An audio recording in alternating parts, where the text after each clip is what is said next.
Greetings from Germany and Phantasialand here in Brühl, Germany, just outside of Cologne. We're about a couple of hours from Efteling, where we last left you, and talking with people about Phantasialand who have been here before us, they always said, well, it's kind of small. And to me, that sounded like, uh-oh, it's unspectacular. But I have got to say, from the theming and the quality of the rides, that Phantasialand is amazing, and it's incredible that they packed so much theming and so many quality rides into a relatively small footprint. Yeah, we're even staying on property at one of their two hotels. We're staying at the African theme hotel, Hotel Mamba, and I think it's fantastic. It's kind of like the Animal Kingdom Lodge, much smaller in scale and about a third of the price. And right outside our window is a roller coaster.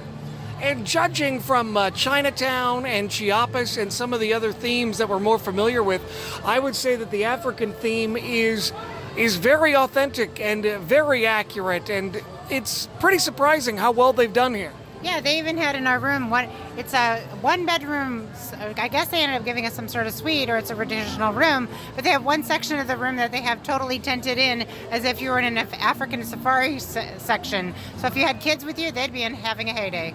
Yeah, it's a really fun hotel. It's not the biggest in the world, but it's really well themed. If there's a negative to the hotel, it's that it doesn't have its own entrance to the park. We had to walk a few meters. It's not very far from the front, from the opening, and we drove by the opening, not even realizing that that was the entrance. The entrance is fairly unspectacular. It looks like it's maybe the entrance to a transit station, but don't let that deter you, because once you get past, Phantasialand can be breathtaking. Yeah, and they do have two other entrances. If you're staying at the Asian theme hotel, the Ling Bao, then it does have its own private entrance, as well as the main parking lot for day trippers. They have a Mysteryland parking lot, so there are multiple ways to get in, but we didn't find it to be an issue walking from our hotel. It could be a zoning thing. Maybe the city wants to keep it fairly clean and not very ostentatious. It might be something to do with that, but once you get through the doors, it is gorgeous. You walk through and you're in Berlin, which you're not unlike Main Street USA. It's got some beautiful, colorful shops and restaurants, and it looks, with the forced perspective and things you walk in, it's not unlike one of those areas, but it's very colorful and a lot of fun. And the first thing that you spot is Europe's largest two-story horse merry-go-round. So, of course, I headed straight over there, got on the second floor of it, got on my carousel, and went for a ride. And I must tell you, as great as it is, it's a really long ride on a carousel. It is. We were a little hungry and tired, so it got us a tiny bit sick. I'm not going to lie. I was ready for this carousel to stop. I was like, is it over yet? Is it over yet? But it's elegant and it's gorgeous, and I really liked it. It's a very beautiful thing to walk into when you first enter in Phantasialand. Yeah, and the nice thing is, as you look down Berlin Street, I guess it would be best described, you see this great swing. And much like a lot of theme parks that have swings there, they have a neat one where it's a fountain. So the fountain's kind of chasing your feet when you're on the swing. So it's a great vantage point, which is the start of one of 6 lands. Yeah, right as you walk in, on the left-hand side, you see the Hotel Tartuffe, which is a fun house, and it's something that you just don't see in America anymore. When I was younger, I remember going to Lake Fair in Olympia, and they had a fun house. But I don't know, maybe it's lawsuits, maybe we're clumsy, I don't know what it is. But you may remember at the end of Grease, where Danny is dancing through with Olivia Newton-John, Sandy, and they're going through singing You're the One That I Want. So it's much like that. You've got a wheel that you can spin around, and you've got stairs that go up and down, and floors that go from side to side, or you slide through, and it's all themed like a hotel. So you go through different rooms, and there are different effects and different physical challenges. And just because it's so unique now, you don't see those, I loved it. I was really looking forward to it, and it lived up to all the hype. Oh, it definitely did not disappoint. There were so many different parts of it. It was kind of fun to follow Jim behind as he was going through and all of his craziness, and hopping on the floors and spinning in the wheel, going through the mirror maze. It was a heck of a lot of fun, and he ended with a slide. So you walk out onto this large courtyard area where there's some seating and different cafes, different restaurants, all around the swings that we talked about. And there's a ride there that is sort of like Toy Story Mania, but it really, I think, is much better themed and much more fun than Toy Story Mania. absolutely loved mouse and chocolat. So you're basically going into a bakery and you're trying to get this mouse, and you go through multiple scenes. And unlike going on Buzz Lightyear and using a gun, you're actually using a piping bag that you're shooting frosting out of. One shoots chocolate and the other one shoots vanilla, and it's a heck of a lot of fun, and it's a good length of a ride as well. Yeah, I really enjoyed that. I love the smells and the sights and the whimsical nature of it. One of my favorite rides here, and I think if you come here, definitely ride Mouse et Chocolat. And of course, I won twice, so that makes me even happier. Yeah, be sure to get that in. They've got a new land here. It's called Mystery, and it's a rock-themed sort of Viking, I guess. I'm not sure, but one of the greatest rides, maybe the best roller coaster in the world right now, the fastest multi-launch roller coaster in the world, Taron. And I've got to tell you, definitely my favorite roller coaster in the world right now. Mine too, and we've been kind of watching it yesterday afternoon. We decided not to ride it yesterday because we were getting caught up on other things. And it has a rumble and a roar like I've never heard on a coaster as it climbs the wall. So when we got in this morning, and keep in mind the park opened at 9, but none of the attractions opened till 10, which we weren't aware of. So we immediately went and queued up for Taron so we could get on it right away. And I'm sure glad that we did, because we could ride it in the front row, and it did not disappoint. It is smooth as smooth can be, and fast and fun. There are a lot of banks, and there's even a part where you hit a speed trap, and you go all the way up the wall, and you go roaring up the rock wall at almost a 90-degree angle. Just an amazing coaster as far as the design and the fact that they're able to get it into such a small space. And that is really kind of the story here at Phantasialand, in the sense that it's not the biggest park, it doesn't have the biggest footprint, but they're able to multi-use every ride. So Taron, the incredible coaster, is intertwined with Rake, which is a family boomerang coaster, and when you look at it, you can't tell where one coaster track ends and the other begins. Yeah, we were watching them do the testing this morning, and other than the way that the ride cars look, they literally are crawling right on top of each other, crossing over at some points. It's crazy. It's like you took some spaghetti and made those into your roller coaster tracks in a very, very tight area. 2 coasters on top of each other. Mystery is the new land here. It opened not that long ago, and the theming is incredible for the restaurants and the beer garden, and the areas here in Mystery are spectacular. Another pleasant surprise of Mystery was the Mystery Castle. Very haunted house kind of themed, and it's a drop ride. Yeah, I'm usually not one to go for the drop rides, but because this one was an inside drop ride and unique to Europe, I thought, what the heck? So you climb up all these stairs. Now, stairs are a very key word here at Phantasialand. There are hundreds and hundreds of stairs, so keep that in mind. If you're not up to doing stairs, this is not the park for you. So you go into the castle, you go up the stairs, then you go down another 50 to 100 stairs until you're in the basement of the castle, and then you get into this suspended ride vehicle, and it shoots you up into the air in the dark, and it is fantastic the way that it keeps going up and down with blue lights flashing, and it was worth the wait. It was a lot of fun. Usually I'm not the biggest fan of the drop rides, but I really enjoyed this one. One thing else to keep in mind is, as spectacular as the theming is, they need to spend some money on some HVAC systems here, because the line queues are really hot and stuffy. Yeah, and right now I would say, unlike when we were in the Netherlands where it was 80 and sunny and very crisp and great weather, here it feels a lot more like Florida. We're 2 hours south, and it's been much warmer since we've been here and much more humid. So when you're standing in a queue indoors without any circulation, it's a little hot and stuffy. I can't imagine if Florida was ever like this. They also have the highest water ride here, the water rafting ride, one of the circular rafts where you all sit and stare at each other. You go up this tall tower of River Quest, and you slide down into this toilet bowl-like river, and then it lasts pretty long. From what we can see, it's been closed most of the day. We haven't had a chance to ride it, but from what we've seen, it looks pretty spectacular. Yeah, I'm hoping they open it up. They keep saying they're going to open it today, but we've yet to see it. Otherwise, I guess we'll just have to come back to ride it. As we're recording this right now, we're in Mexico, and we are looking at, there's Quetzal the dragon, one of the 6 dragons themed. There's a dragon for each land, and Quetzal is one of the dragons, and he's here for Mexico. But a really fun river ride that they have here is Chiapas, and I think it's one of the funnest flume rides I've ever been on. Yeah, it's fun because I was in the front row and got sopping wet. Now, Chiapas was actually one of them I was looking forward to. It's a log flume with the 53-foot drop, which is the steepest in the world. And not only is it a steep, it's a really long ride and a very, very wet ride. It's almost straight down, that 53 degrees, and you go straight down and you feel every bit of it. But it's got a fun variety. There's a part where there's a lot of dancing and music, and there's other parts where they build up drama. Really great water ride, and again, integrated into other rides, integrated into the Colorado Adventure, which is sort of their version of Big Thunder Mountain, a railroad, a mine-themed roller coaster. Yeah, it's a great track and a great ride. The only thing is the backrest is not the most comfortable, so you do get a little rattled. We were in the very front on that, so perhaps it's better if you're further back in the train, but I don't know if I'm going to do that one again. Little rattly. Not that long ago, as you know, we were in China. We went to Shanghai, and we went through some of the historical parts of Shanghai.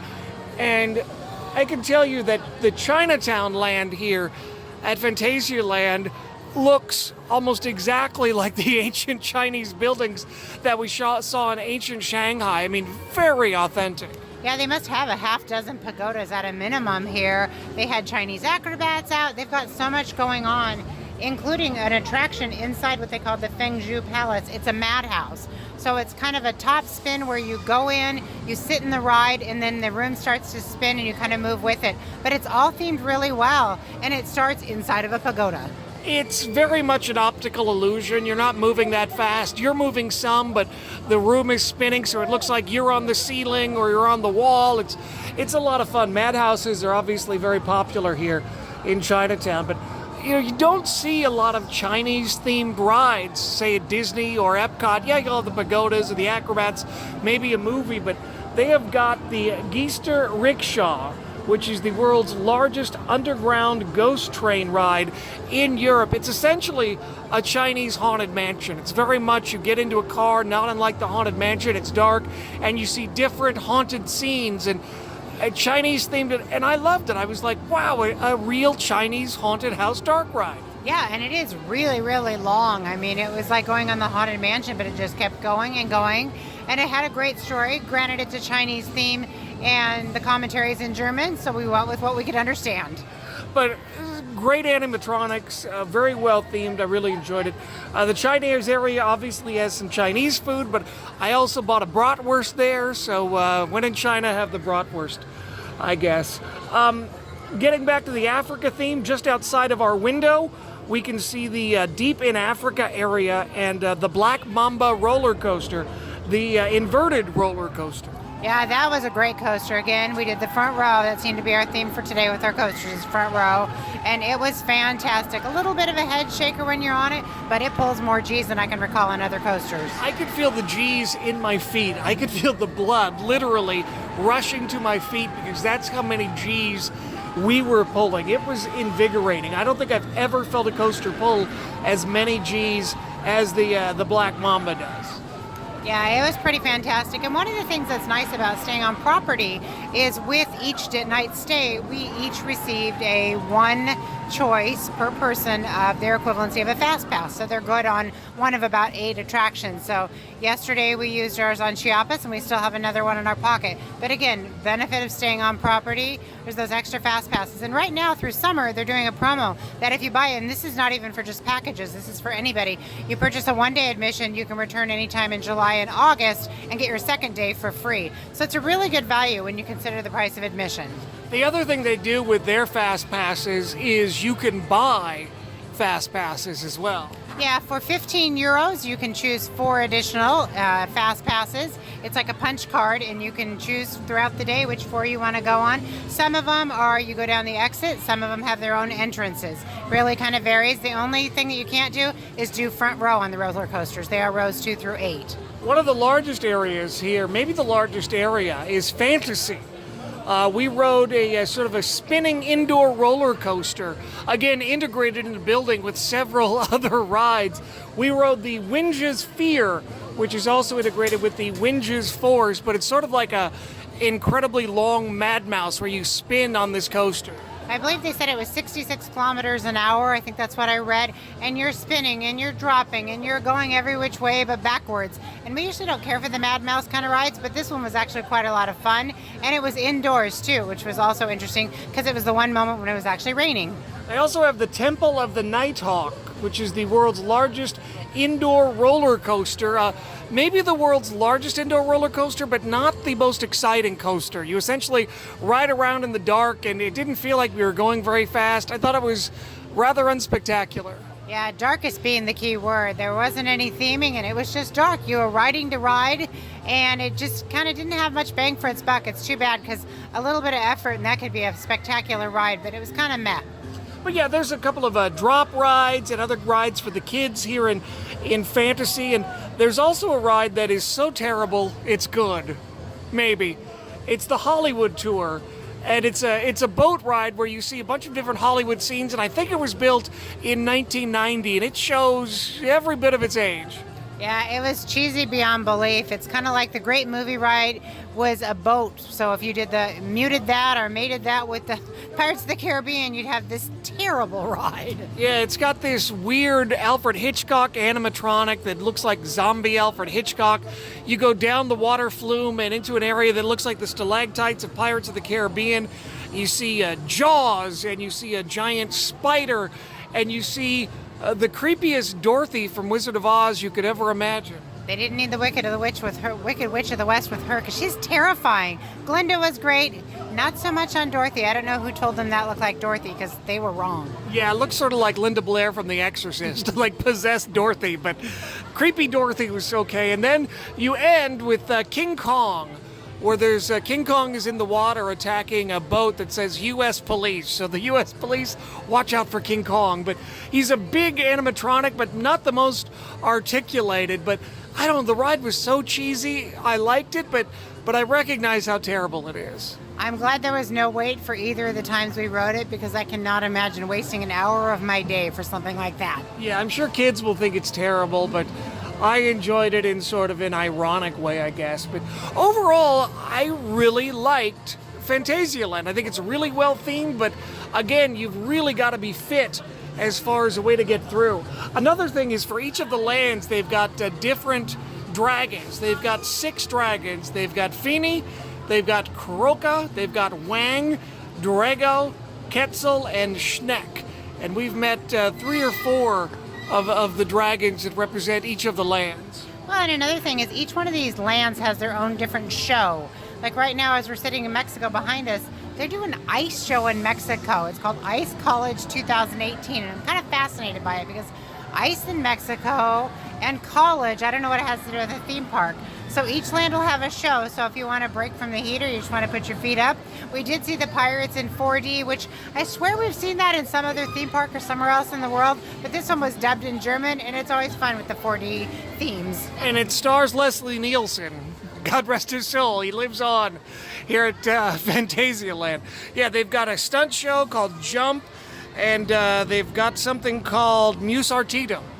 Yeah, and they've got Hack and Boodle, which is for kids, Asia Artistic, African dancers. So there's a lot to do. You can keep yourself busy for a couple of days here. That's for sure. I think 2 days is perfect here. Yeah, I think a 2-day park hopper pass would be great to be here.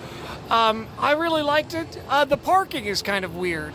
Yeah, the parking is a little bit bizarre. I mean, we're parked at the hotel parking, which is right across the street. We did miss it the first time, but they do have one lot that's in the back. But my guess is probably a lot of people use public transportation to get here, being Europe and all. So I did see that there's a shuttle bus. I don't know where it comes from. It comes from a local train station, not really sure. But we're parked in the lot, and we just walked. It's not even 5 minutes from our hotel to the front gate. It's definitely a walking park, so keep that in mind. So as we look at Phantasialand, what are your 3 favorite things? 3 favorite things. Of course, my favorite roller coaster now in the whole wide world is Taron. That's number 1. Mouse au Chocolat is number 2, because, of course, I love an interactive ride and one where I can beat you. And number 3, I think staying at Hotel Matamba, because it's great to look out your window and actually open your window and hear the screams of a roller coaster. I think my favorite things, number 1 is Taron. I think it's an exceptional roller coaster. I love Taron. I'm gonna say I did love Mouse and Chocolate, but just to be different, I'm gonna say Chiapas, the flume ride, and I've got to go with the Hotel Tartuffe, the fun house, just because you just don't see those anymore. It's so well themed, it's very whimsical and a lot of fun, and it really brought out the kid in me. But I think that Phantasialand is a pleasant surprise. I was particularly worried following Efteling and all of the whimsical theming, but it's a different park. It's more high energy. I think it's a younger park. I think kids and teenagers in particular will enjoy this more, but as far as theming and excitement, I think it more than holds its own with any park in the world. Yeah, we were concerned because when we were choosing a theme park in Germany, we were hoping we hadn't made the wrong decision by choosing this one over another, but I've been really happy with it, and it was well worth the drive. I loved Phantasialand, so if you get the opportunity and you are in shape and ready to run a lot of stairs, we cannot emphasize this thing has a lot of stairs. You will definitely get your steps in if you come to Phantasialand. Kari's looking at her Fitbit right now. We're at 9,500 and we're only, 3/4 of the way through the day. And we've been sitting for the last 20 minutes. So actually my Fitbit's probably going to yell at me in a minute to get up and go run some more stairs. There's a lot to see. There's a lot of stairs, but really well themed and a very exciting park. So if you get the opportunity to come here, if you love theme parks, if you can get to Germany, definitely Phantasialand is a big thumbs up. We highly recommend it. And Phantasialand can be a part of your best trip ever.